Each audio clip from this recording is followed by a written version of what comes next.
We have two types of telescope. We have a rigid telescope and we have a video nasoendoscope. The rigid telescope's actually inserted through the mouth, and I hold the tongue, and it's got a little lens which is angled at 70 degrees, which just rests at the back of the throat and looks down onto the vocal cords. And the advantage of that is that it gives extremely high quality images. So we can look at the very fine detail of the vocal folds and how they're vibrating. Let me just do one overdrive. Yeah.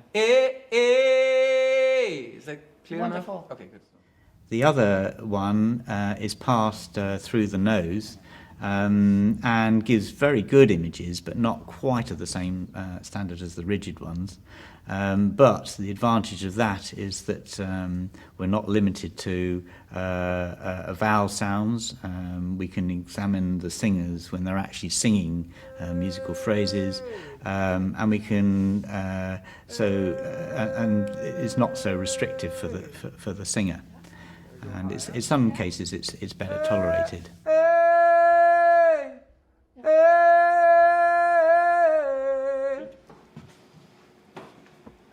These are little sensors, and this is this picks up. And basically, it passes a current, very small current between the two sensors here. And when the vocal folds come together, you get better passage of the current. And when the vocal folds part a little bit, you get less current passing. So this gives us a very good idea of how fast the vocal folds are vibrating, and also how the vocal folds are coming together, and it produces a little trace which you can see here. So when the vocal folds come together, you see this sort of the trace moves upwards like this, and when the vocal folds part, it goes down like this, and this is the part when the vocal folds are completely apart. And you can see it's repeated from cycle to cycle. So this means that the vocal folds come together like this, then they part, and then they come together at the bottom and then close again. And this cycle is repeated. And so it gives very useful additional information about the behaviour and the contact particularly, and how that changes between the two vocal folds. What we have on the screen is a picture of the vocal folds here, these white structures. And these are called the false chords on either side. Just to orientate you, this is the front where the tongue will be coming out of the mouth here. This is the epiglottis. This is the back here where your swallowing passage starts. That's the right side and that's the left side. And these are the vocal folds here, the white structures. Then you've got the false chords on either side, and you've got the aryepiglottic folds between these cartilages, which are called the arytenoids, and the epiglottis here. And we look at the vocal folds and how they vibrate, and we can see them vibrating because we're using the stroboscopic light. And I can just play that a little bit for you. You can see how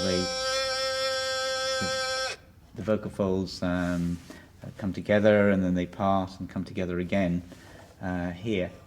And so this is an example of a singer producing overdrive, and what we see particularly is that there's a degree of narrowing between the front and cartilages, the cartilages at the back and the epiglottis here, and it looks a little sort of oblong in structure. And we can also look at the blue trace, which is the speech or the sound. Sorry, it's the acoustics signal, and the green trace is the laryngograph waveform. These are a series of stroboscopic images. Essentially, there's a flash of light, and the camera takes a picture. And then the vocal folds continue to vibrate, and the camera gets set up again and then takes another photograph, just slightly delayed from the next one, from the previous one, and that's repeated several times until you capture a set of images throughout the vibratory cycle, and then you can play all those images one after the other, so it appears like the vocal folds are vibrating in slow motion. But it's an artifact, but it's a very efficient way of looking at how the vocal folds are vibrating. So we can see in the first image here that the vocal folds are together, and as they progress through here, you can see this one. In this one here, the vocal folds are just beginning to part a little bit, parting a little bit more here, a bit more, and then they're fully open here, and they starting to close here.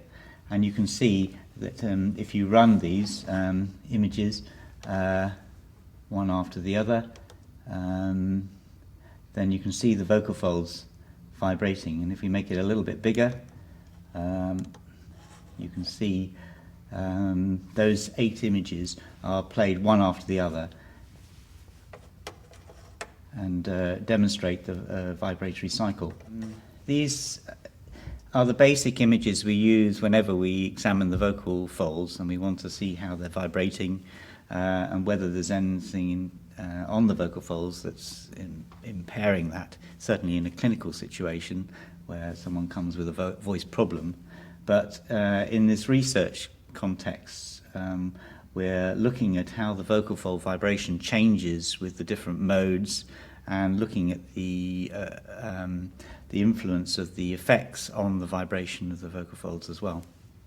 So, for instance, we're looking at vibrato and seeing, is it actually, are there changes at the vocal fold level, or are the changes more at the what we call the supraglottic structures? So that's the bit above the vocal folds here. And what we've shown is that there are different types of vibrato. There's a hammer vibrato, where there seems to be a fast movement of the cartilages at the back. And then there's a laryngeal vibrato, where the whole larynx moves up and down. And there are other types as well, where different parts of the vocal tract take part in the vibration. I can follow you then. Okay. We do have some of the equipment which we need, of course, to back in the Nottingham University Hospital, so we can see patients. But the equipment is improving all the time, and what we have here is state-of-the-art equipment. We've been extremely lucky that 2 companies, Olympus, have provided all the video equipment, which is, as I said, state-of-the-art, and also for laryngograph, based in the UK. They produced the not only the equipment that measures the vocal fold vibration or the contact, as I described, but also a new light source and all the equipment that links the Olympus equipment to the computer. And it basically can match the two together, so giving us even more detailed information about the how the vocal folds are behaving. Software is produced by Laryngograph. It's called the Laryngostrobe, and to me, this gives you the best information not only about how the vocal folds are vibrating, but it also, the signal allows the stroboscope to be triggered, giving much more precise flashing of the light source.